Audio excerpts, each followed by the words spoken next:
Man, what is with you older dudes? No, I mean like I'm an actual college student who likes older men. Isn't that supposed to be a porn fantasy for you guys? Every time I hook up with one of you, you have all of these issues. Like recently, I hooked up with this one old man, he was like 50. He was still kind of hot. Anyways, he's been with his partner for 25 years. Said they don't even sleep in the same bed anymore. Said they have a sex life, but it's all with other people. Hey, that's gonna be you soon, right? No. I mean, like, if your guy's out there fucking around, and if he's insisting on it, it's a safe bet to say he is. Sounds to me like you're headed towards separate beds. And the guys like me, we won't be interested in the guys like you for much longer. I mean, your looks are gonna go. Your body, it's gonna go. Right now, you look like you could be my father. And that's cool. But soon, you're gonna look like you could be my grandfather. And that ain't so cool. So this actually may very well be the last dorm room you ever sit in. So here I am listening to your pathetic story with a limp dick. All I want to do is blow you.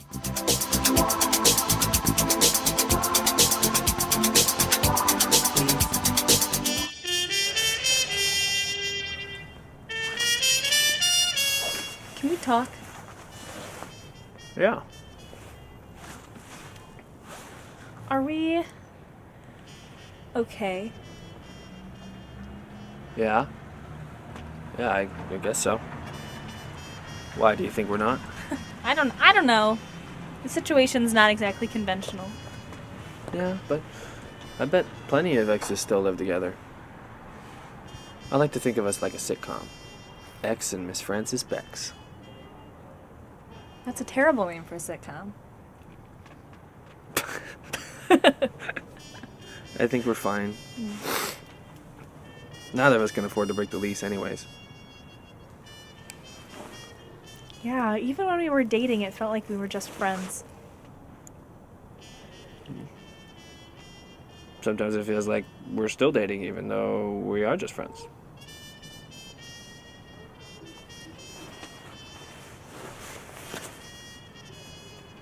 Fuck. My mom's coming this weekend. We're gonna have to clean the house. I hope she brings food. I hope it's brownies. Yeah. God. This is an ugly town, but sure is beautiful in the evening. My name is Brian Kim, I'm 5'9", and I'm auditioning for the role of Proof of Diverse Casting. Auditions don't scare me. But I know when I walk into this room, all they might see is a history of one-line scientists in movies and bullied antisocial school kids on TV, but that's not me.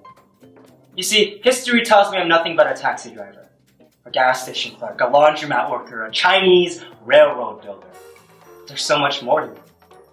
Because in this melting pot, which looks more like a century-old clam chowder, I'm bringing the Asian heat and the kimchi spice and the K-pop power.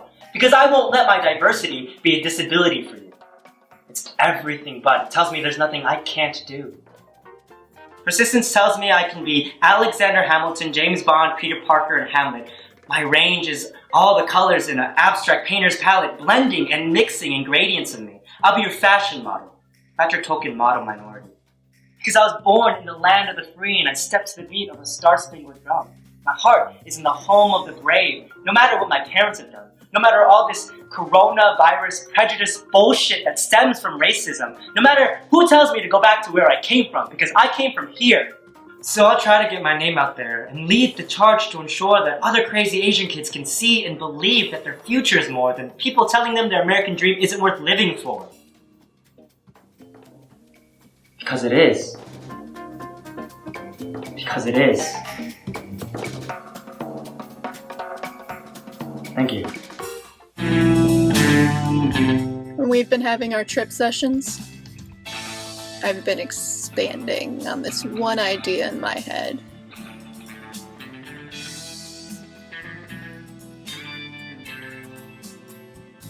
Dig this. We all grew up watching TV. And if you grew up watching TV, that means you grew up watching murder. I mean, every show that wasn't I Love Lucy was about murder. So I say, we killed the people that taught us how to kill. I mean, we're in fucking Hollywood, man. And these people, they live in pig shit fucking luxury. I say fuck them. I say we cut their cocks off and let them eat it. What? A faggot? But he is a faggot. Ed Koch is a fucking faggot. A Nelly, cock-sucking, cum-guzzling faggot who will never come out as such and who let thousands of his brothers and sisters die miserable deaths instead of throwing them a lifesaver from his big fat political yacht. The 16-year-old who came out to his entire school in that video, that 16-year-old has a hell of a lot of men to thank, most of whom are 6 fucking feet under. And not one of them is Ed Koch.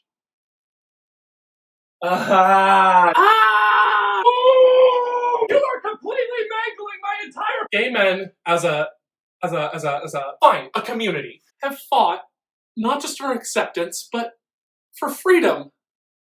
To be who we are. And to fuck who we want. Yes, but I just want to have sex with you. Just you. Can you understand that? Look forward. Look at what we've won. And appreciate that we can do this. I want you. Just you. My mother was, impossible. I know, I'm not supposed to say that at her funeral, but she was. She couldn't sit still in any sense of the phrase, even after she was diagnosed with MS. She refused to stop moving. She never settled. When I finally got my dream apartment in Brooklyn, she came to visit, toured the neighborhood, and we found this coffee shop. This real hole in the wall, but it became our spot. Every time she visited, and even when she couldn't fly anymore, I would always bring her fresh beans from there every time I came home. I was there when I found out that she had died. I was being rude to this poor clerk over how they were out of their house blend. You know, I mean, how do you run out of your house blend, right? It was like, I was just grumpy from a night shift and what I wouldn't give to go back to that moment. That moment before when she was still alive and my biggest concern was coffee. Sorry. Looking back, I guess I could have just settled for the French roast.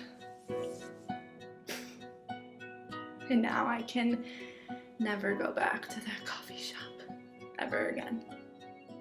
That place where my mom and I had some of our best talks, our best laughs, some really phenomenal fights.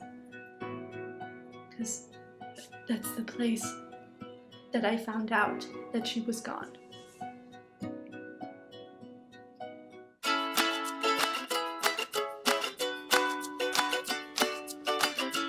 So, how are you? Awesome. I am dating a lot of guys. Good. A lot. Black guys mostly. Kelly. What? My fingertips are numb and my toes are burning. As sweat drips off my body, I can't help but think what it would take for you to make me sweat like this. The sweat drips off my body so fast, I feel like I can't breathe. So fast that I feel like I'm in another world. Like I'm in a whole universe of heat and sex, of lust and wonder, of surprise and curiosity, of love and consent. To feel your heartbeat speeding up and and you starting to caress the small of my back. There's something else in the air that draws us even closer together. It starts to rain on this summer evening, and we can't help but take advantage of it. The rush of your heartbeat speeding up, the heat of your breath taking in mine, my fingers caressing your physique. You ever so lightly touch the edge of my face. Our bodies meet, and I can't help but let my imagination stir. I let out a long sigh and roll my eyes back. My heartbeat is only increasing by the second. Why is it your school? Why am I always in the wrong? Why do I have to listen to you when you have zero to say? Because I'm young? God, all my life I've been young. So I never get a chance? You know, this school is lost, if you ask me. You're lost. But everybody looks at me like I'm the one, like I should change. Why should I change? I haven't even gotten to figure out who I am, and you want me to change? What is that, some like original sin or something? You know, I read Plato. I read Plato on a park bench in the Bronx. And let me tell you, Plato wasn't afraid. Diogenes wasn't afraid. Socrates wasn't afraid of anything. Why are you the headmaster and I'm the student? Do you understand? I have to earn your respect, but you don't have to earn mine. It's you that wants the A before you even begin, but when I say that I want the same thing, I'm crazy, right? I'm going to find my place in this world. Count on it.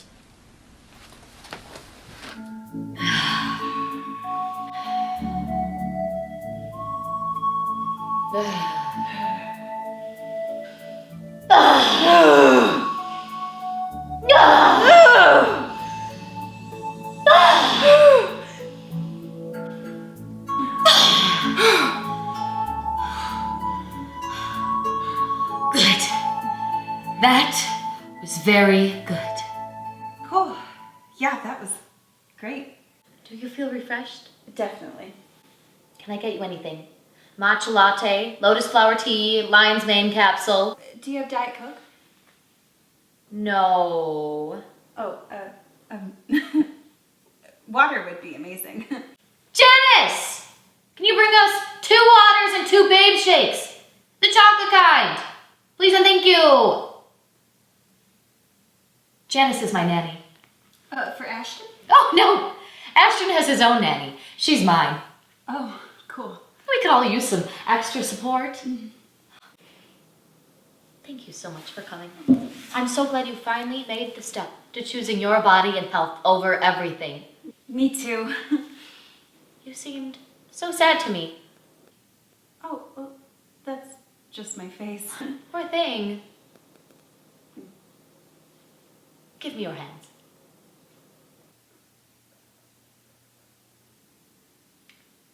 What are you doing? Shh. Oh, sorry. Did you feel that? I think so. I just transferred my energy to you, and you really needed it. Thank you.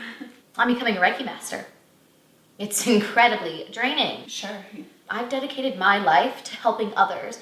Do you know how amazing that feels? That's incredibly inspiring. You are incredibly inspiring, lady. Thank you. How do you do it? What? Make it look so easy. It's called optics. I do my best, but I'm only human. Abby, can I share something with you? Sure. Sometimes I feel fat.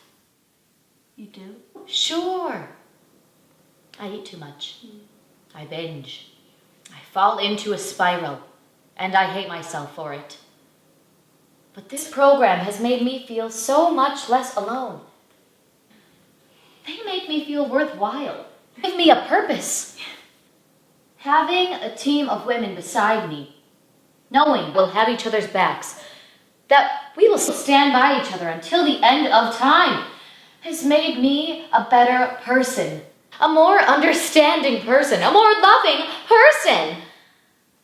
Bikini Ready has really changed my life, and I don't know what I'd do without it. That's incredibly inspiring, Katie. Abigail, thank you for joining my team. I can't wait to begin.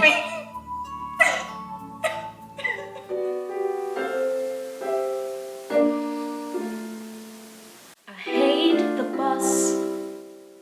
I want my own car. A car with a heater. I want a TV set and more. A big old house like this one, but everything new. Where can't nobody ever tell me what to do. Go out when I want to. When I don't, then I stay.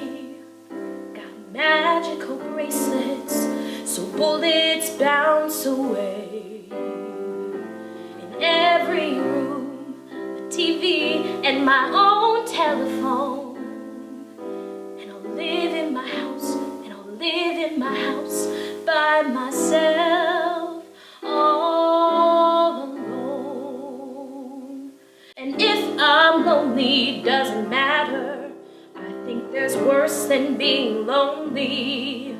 There's people who freeze while they wait on their knees, and they don't know for what, and they just been forgotten. And I ain't waiting no more. You just wait forever if you can't say what for. The day comes soon, I'll pack up the nothing I own, and I'll live in my house, and I'll make it okay by myself, all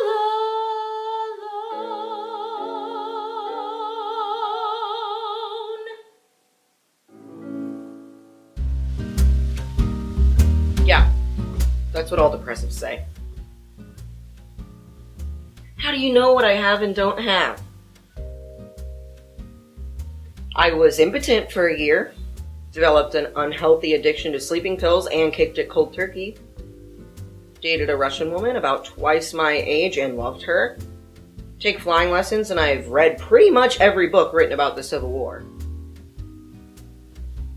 Just because I'm wasting my goddamn Stanford Berkeley education doesn't mean I'm not very, very much in despair.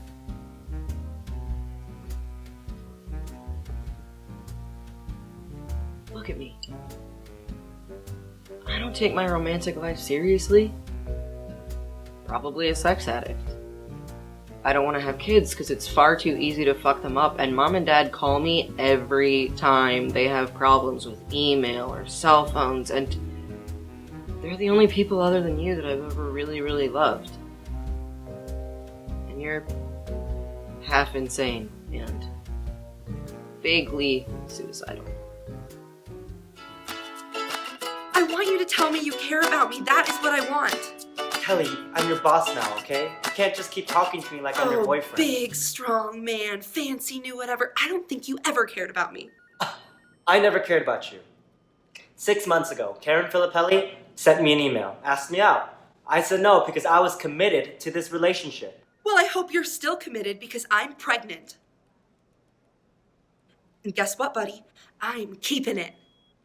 Okay. You feel like you're prepared to help me raise our child?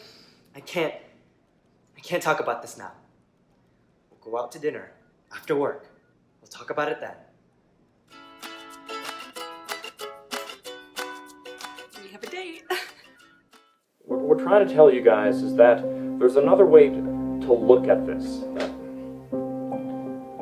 Well, my pain had turned me up into a walking cliche. I was a coked up, out of control record producer, for God's sakes. I was a slave to my own grief, but Dr. Joseph freed me from that. He showed me that life should be a celebration. That's hard to see in what you showed us. The invitation is really just about free will. You know, we could choose to feel good in life. We could choose to play by our own rules.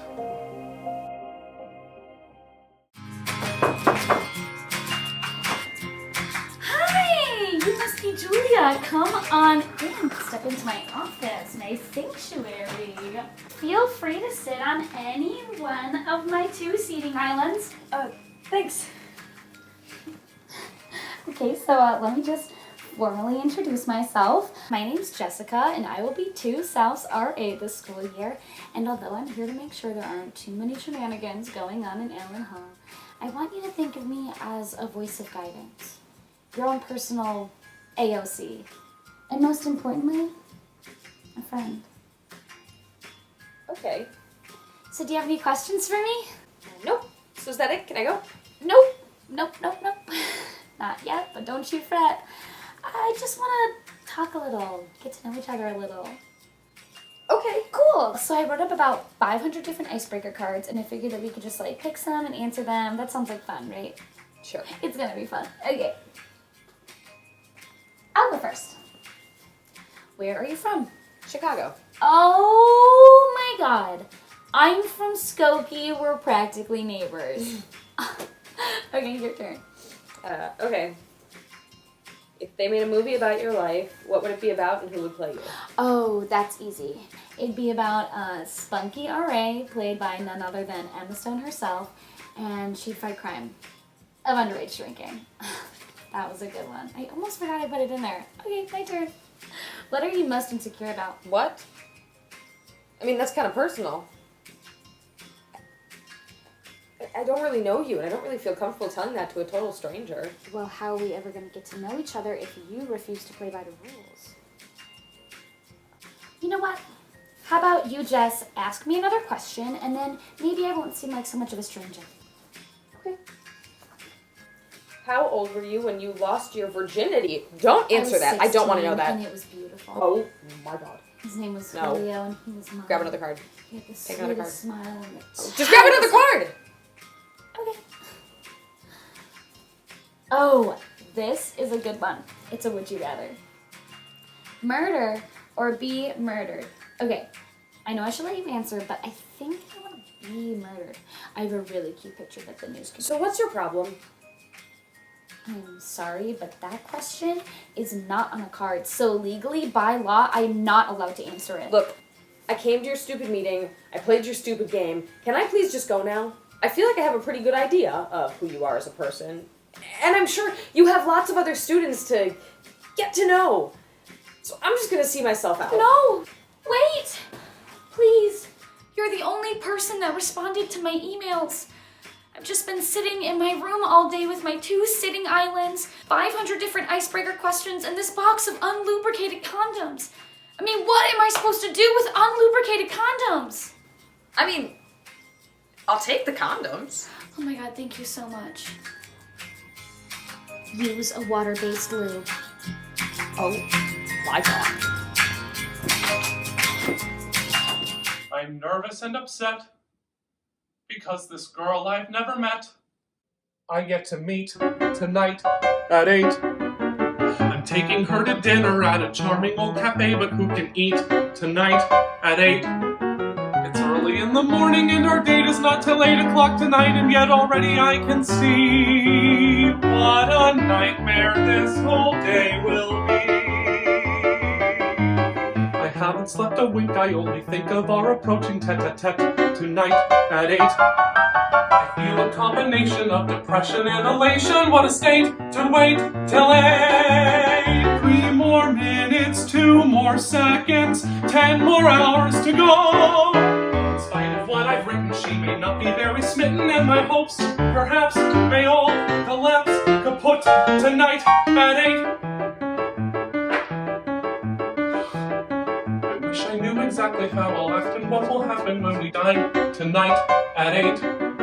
I know I'll drop the silverware, but will I spill the water or the wine tonight at 8? Tonight I'll walk right up and sit right down beside the smartest girl in town, and then it's anybody's guess. More and more I'm breathing less and less. In my imagination I can hear our conversation taking shape tonight at 8. Sit there saying absolutely nothing, we're all jabbering like an 8 tonight at 8. 2 more minutes, 3 more seconds, 10 more hours to go. know when this is done, if something's ended or begun, and if it goes alright, who knows, I might propose tonight at 8. If she thinks she looks fat, then maybe she shouldn't be eating effing buttery popcorn. Popcorn is terrible for you. Corn in general is terrible for you. Like, it's so funny that fat people are always eating corn because what's going through their minds is like, OMG, look at me. I'm being so healthy. I'm eating a vegetable. But corn is like the worst, most fattening vegetable there is. And it has so many calories and so many carbs, it's so sad. Hallie is in bad shape. Like, she can't dress well. She doesn't do her hair. She never wears an ounce of makeup. Like, she is not even trying. When she walks around with that look on her face, it's like unbearable. I think we should talk to her about it. Okay, here's the thing, here's what's weird. It happened this one night, this one moment really, Okay. So, we're laying in bed together, you know, after. And we're about to fall asleep, and suddenly I just have this thought. This one stray, like, rogue thought just flits across my brain, and the thought is, what if I feel absolutely nothing for this person? That was it. That was the thought. What if I feel absolutely nothing?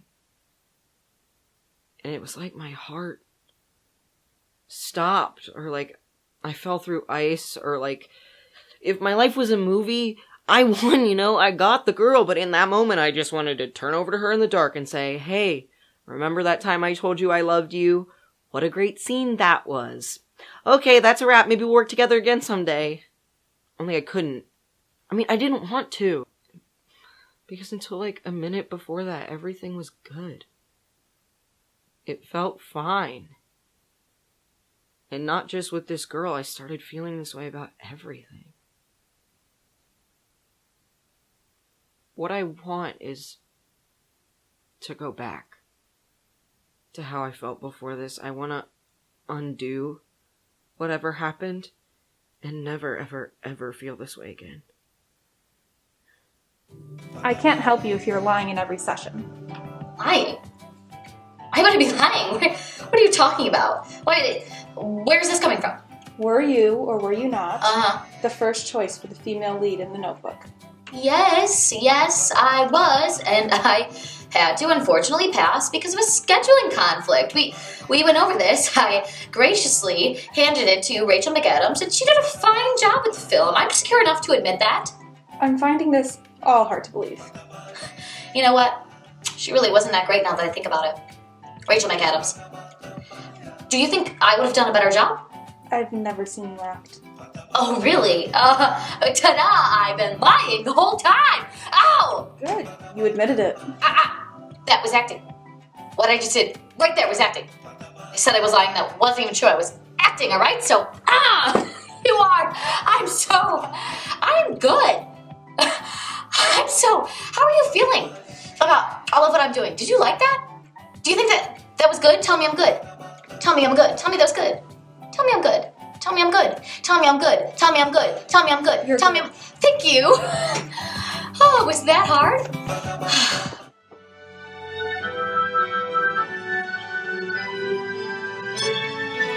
No pain could be deeper. No life could be cheaper. No point anymore if I can't love her. No spirit could win me. No hope left within me. Hope I could have loved her and that she'd set me free. But it's not to be if I can't love her. Let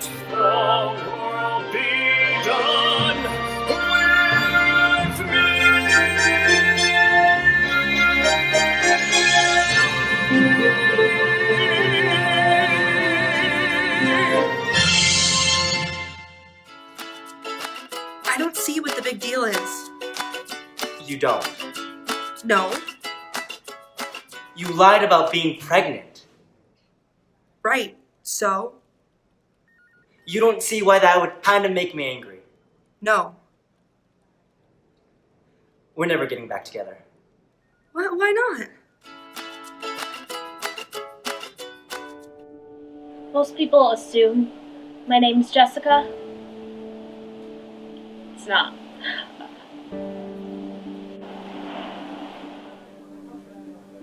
My mother came to the country with no English.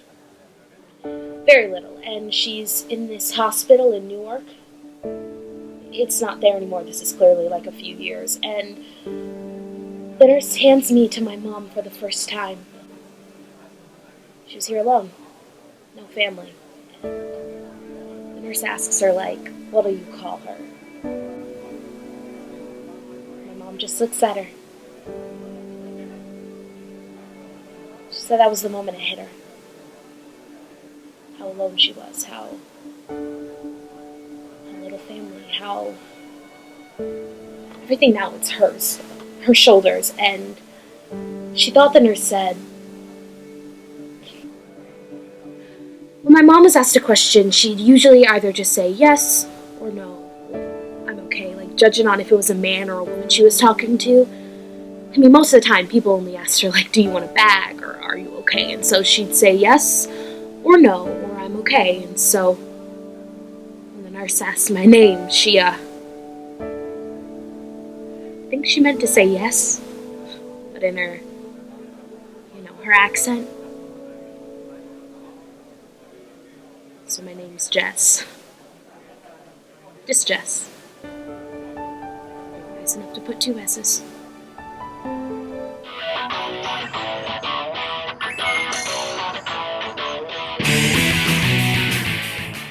I just thought there'd be a bigger turnout. He was popular. All our friends loved him. I just thought people would actually show up to pay their respects. You invited our friends? A few. You are so embarrassing. You're dressed as the bride of Frankenstein, and I'm embarrassing? Shut up about my dress.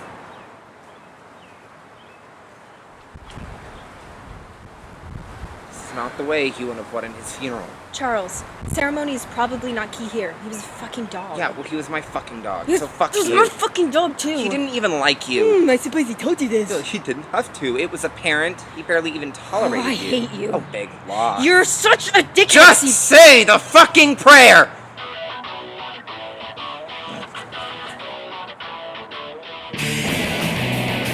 Who's your fucking dog? You say it.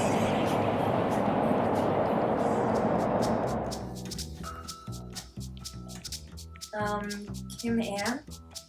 You would tell me if I did something to upset you, right?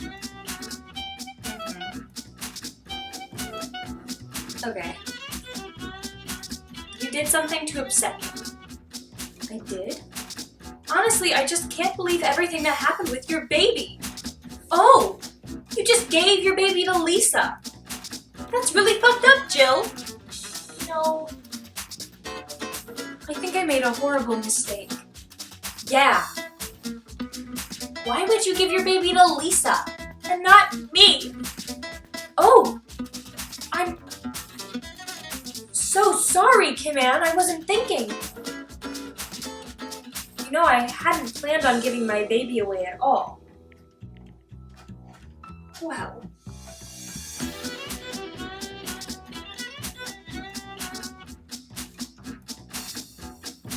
If it makes you feel any better, I really miss Madison. Paige. I would have kept her name Madison if you'd have given her to me. That was my mother's name. I know. That's who I named her after. No. Really? Oh my god! You want to know what I'm nervous about? I'll tell you what I'm nervous about. I am in the dark here with all this legal crap. I have no idea what's going on. All I know is that you're screwing up and I can't help. I'm watching you go down in flames.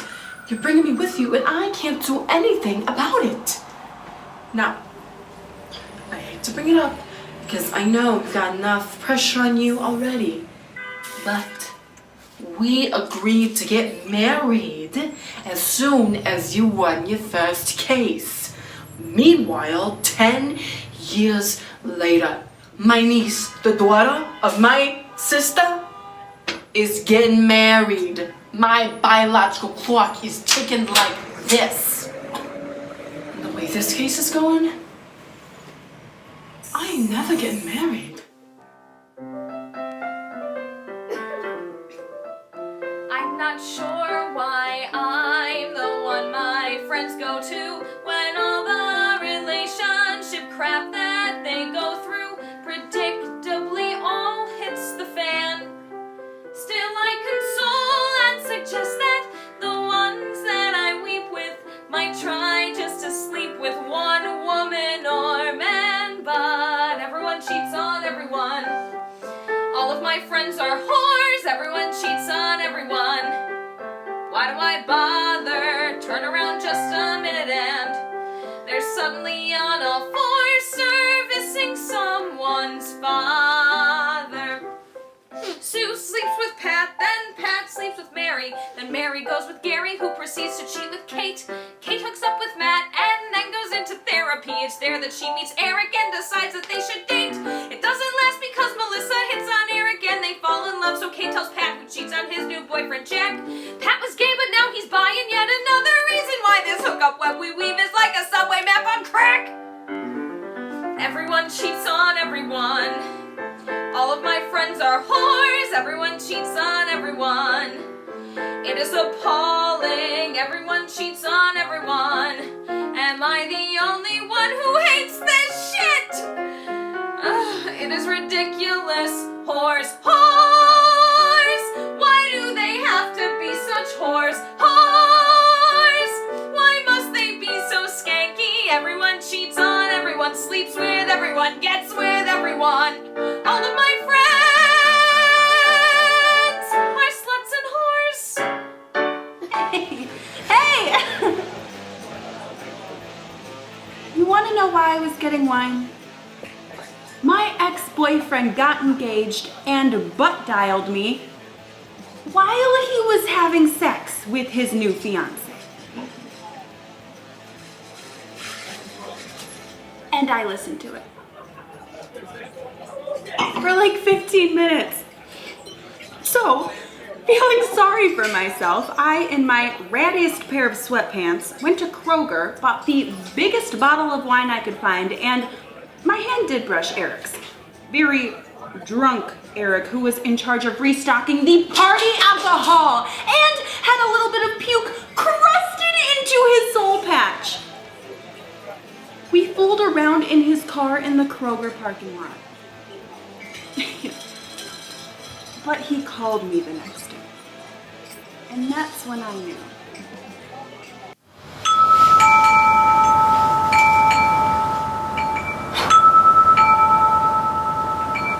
What?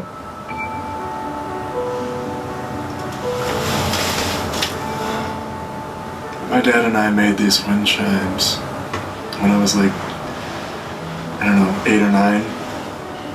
And he was really good at making them.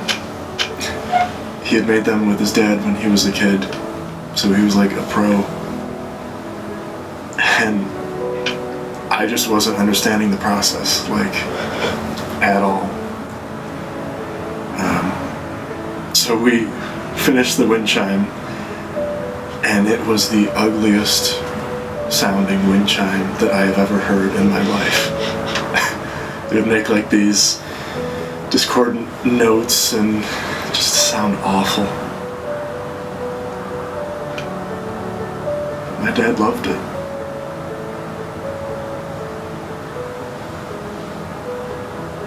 He kept it in his and my mom's bedroom, right next to a window we always kept open.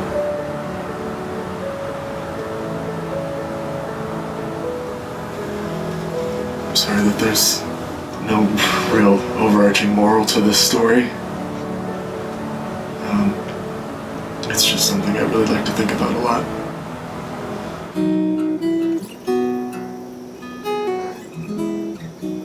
At first, smoking was to punish him because he hated it so much. Then I realized that by the second or third cigarette, he'd be back, so it was a way to measure time until he came home. But this time, I keep smoking them, and he keeps not coming home. I just don't understand why he has to behave a certain way because of some arbitrary rule book. Sometimes you have to bend the rules. I thought we wanted the same things. That we thought the same things were important. Now, I walk in the house and I don't know where I am. Our whole life all of a sudden makes no sense.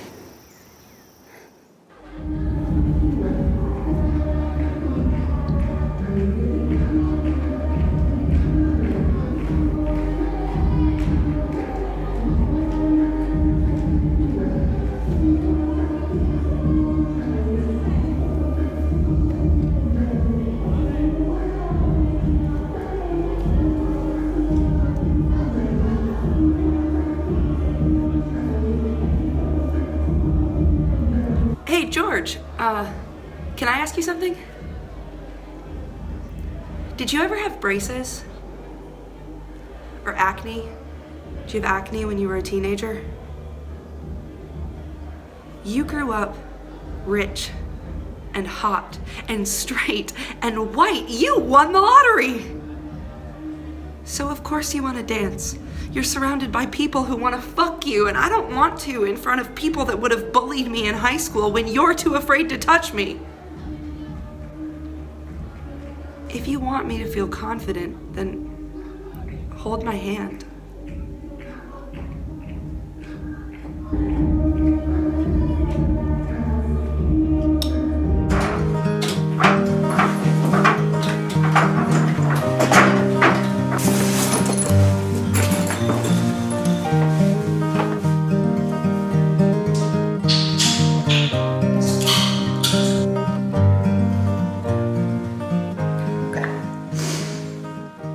All of my life I've been short. No, like my whole life. I was always the runty kid. Slowest. I bet you think I'm gonna say that it made me invisible. But it didn't. It made me small. In everyone's eyes, like an ant. A bug that could just be like swatted away. It made my heart small. Like it would shrivel up in my chest. Then, I started doing derby. And this crazy thing happened. I got taller. Instantly. Literally 3 inches. And I started knocking bitches... What? Oh. I started knocking women down. And getting knocked down, and getting back up again. I'm short. And I'm fast. And I'm powerful. And I got good balance, and best of all, I don't give up. So now, even when I take my skates off, I don't shrink no more.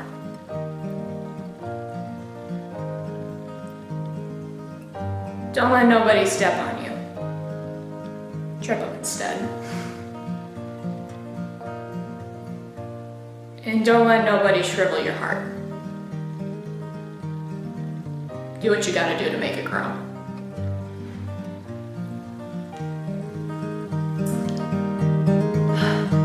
That good?